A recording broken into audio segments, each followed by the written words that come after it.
से।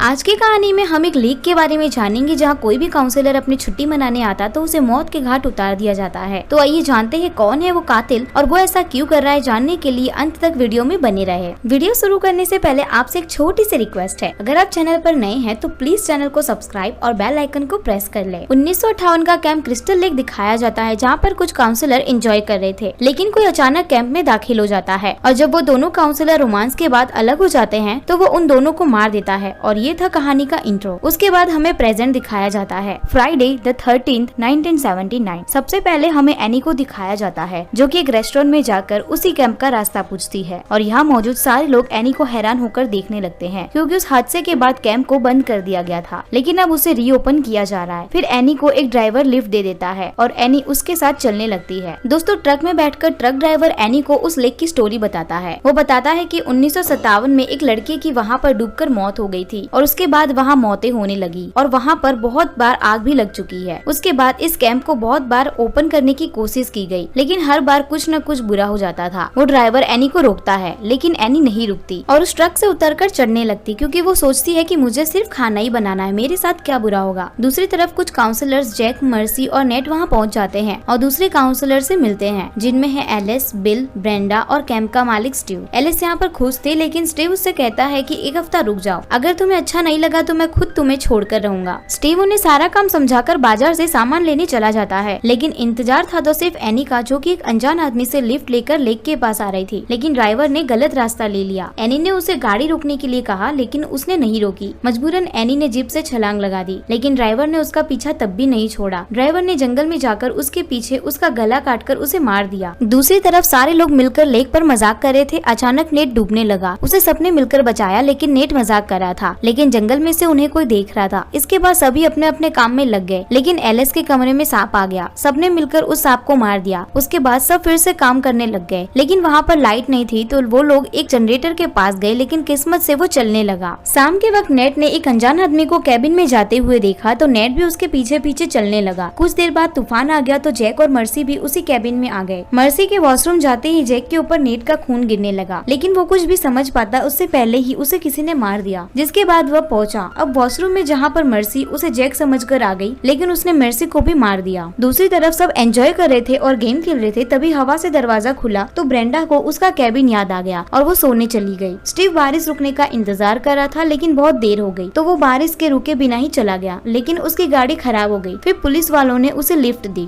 ब्रेंडा अपने कमरे में किताब पढ़ रही थी, तभी उसे कुछ आवाज सुनाई देती है, जिसे सुनकर वो बाहर आती है। तभी अचानक वहाँ लाइट ऑन हुई, जिसे देख वो चिल्लाने लगी, जिसे एलिस ने सुन लिया। नेट के वापस आते ही वो लोग ब्रेंडा के कमरे में गए जहाँ पर उन्हें कुल्हाड़ी मिली। उसके बाद वो लोग जैक और मर्सी को ढूंढते हैं, वो भी उन्हें नहीं मिलते। फिर वो पुलिस को कॉल करते हैं, लेकिन फोन डेड है, किसी ने वायर काट दिए। फिर वो लोग नेट का ट्रक लेकर वहाँ से निकलने लगते हैं, लेकिन ट्रक भी खराब होता है। यहाँ पर एलिस काफी घबरा रही होती है, तो फिर बिल उसे दिलासा देता है कि ये सिर्फ एक प्रैंक होगा। दूसरी तरफ स्टीव पुलिस वालों के साथ आ रहा होता है, तो पुलिस वाले को रेडियो के जरिए क्राइम सीन पर पहुँचने का ऑर्डर मिलता है। वो स्टीव को वहीं पर उतार कर चला जाता है। स्टीव पैदल कैंप के पास पहुँचता है तो वहाँ पर कोई टॉर्च लेकर खड़ा होता है। स्टीव उनसे हालचाल पूछता है तो वो स्टीव को मार देता है। जनरेटर एक बार फिर से बंद हो जाता है तो बिल उसे ठीक करने लग गया। दूसरी तरफ एलिस नींद से जगी, जो देखती है कि लाइट नहीं है। फिर वो चाय बनाने लगी, लेकिन फिर भी बिल वापस नहीं आया, तो वो खुद ही जाकर बिल को देखने लगी, लेकिन वहाँ पर बिल की लाश दरवाजे से लटकी हुई थी। उसने बिना देरी किए वापस अपने रूम में गई और दरवाजे खिड़कियाँ अच्छे से बंद कर ली और कुछ हथियार भी अपने पास ले लिए। फिर खिड़की से एक लाश अंदर आ गई, जिसे देखकर वो बहुत ज्यादा डर गई थी। तभी वो देखती है कि एक कार उसकी तरफ आ रही है। वो बाहर निकलती है। उसे लगता है कि कार में स्टीव होगा, लेकिन कार में स्टीव नहीं होता है, बल्कि वो स्टीव की दोस्त मिसेस वोरिस होती है, जिसे देखकर वो बहुत ज्यादा खुश होती है। वो कहती है कि सब मर गए, इसीलिए उसे वहाँ से निकलना होता है, लेकिन मिसेस वोरिस वो सब लाशें देखना चाहती है। वो ब्रेंडा की लाश के पास उसे लेकर जाती है, जिसे देख वो बहुत ज्यादा इमोशनल हो जाती है। वो कहती है कि स्टीव को ये जगह नहीं खोलनी चाहिए थी, और अब वो उस बच्चे की कहानी सुनाती है जो कि 1957 में लेक में डूबकर मर गया था। और यहाँ पे पता चलता है कि बच्चे का नाम जैसोन था। जिस दिन जैसोन डूबा उस दिन वो भी यही थी, क्योंकि ये कुक थी कैंप की और जैसोन डूबा था काउंसलर की गलती की वजह से। काउंसलर को बच्चों पर ध्यान देना होता है, लेकिन वो लोग रोमांस में बिजी थे। इतने में उन्हें जैसन के फ्लैशबैक नजर आने लगते हैं और हमें पता चलता है कि वो जैसन की माँ है और वो ही बदला लेने के लिए सारे के सारे काउंसलर को मार रही है और ये इस जगह को कभी दोबारा ओपन नहीं होने देगी। इसकी नजर में सारे के सारे काउंसलर मुजरिम है, इसीलिए वो चाकू लेकर एलिस पर हमला करने के लिए उसकी तरफ बढ़ती है, लेकिन एलिस उस पर वार कर उसकी कार लेकर वहाँ से भागना चाहती है। लेकिन कार में एनी की लाश देखकर वो बहुत डर जाती है और बाहर भागने लगती है, जिसके सामने स्टीव की लाश लटकती हुई नजर आती है। इसी बीच मिसेस वॉरिस भी उठकर आ जाती है और जनरेटर स्टार्ट कर देती है ताकि उन्हें क्लियर नजर आए। वो एलिस के पास पहुंच जाती है और वो एलिस को मारने लगती है, लेकिन एलिस भी उन पर वार करती है और उन्हें गिरा देती है। अब वो जंगल में जाकर छुप गई। मिसेस वॉरिस वापस आ गई और मशीनरी से उस दरवाजे को तोड़ दिया। वो एलिस पर वार करती है, लेकिन एलिस बच गई और एलिस ने उन पर वार करके उन्हें नॉक कर दिया। एलिस को लगा कि वो मर गई, इसीलिए वो बोट पर जाकर बैठ जाती है, लेकिन मिसेस वॉरिस दोबारा मशीनरी लेकर एलिस के पास आई, पर एलिस ने उनके परछाई पानी में देखकर खुद को बचा लिया और उनके ऊपर वार करके ढेर कर दिया और फिर एलिस बोट पर जाकर सो गई और सुबह होने पर पुलिस वहाँ आ जाती है। तभी अचानक से एक लाश पानी में से निकली और उसने एलिस को पानी में खींच लिया, लेकिन ये एक बुरा सपना था। जब उनकी आंखें खुली तो वो हॉस्पिटल में थी और उसके बाद हमें पानी नजर आता है क्रिस्टल लेक और ये कहानी यहीं पर खत्म हो जाती है।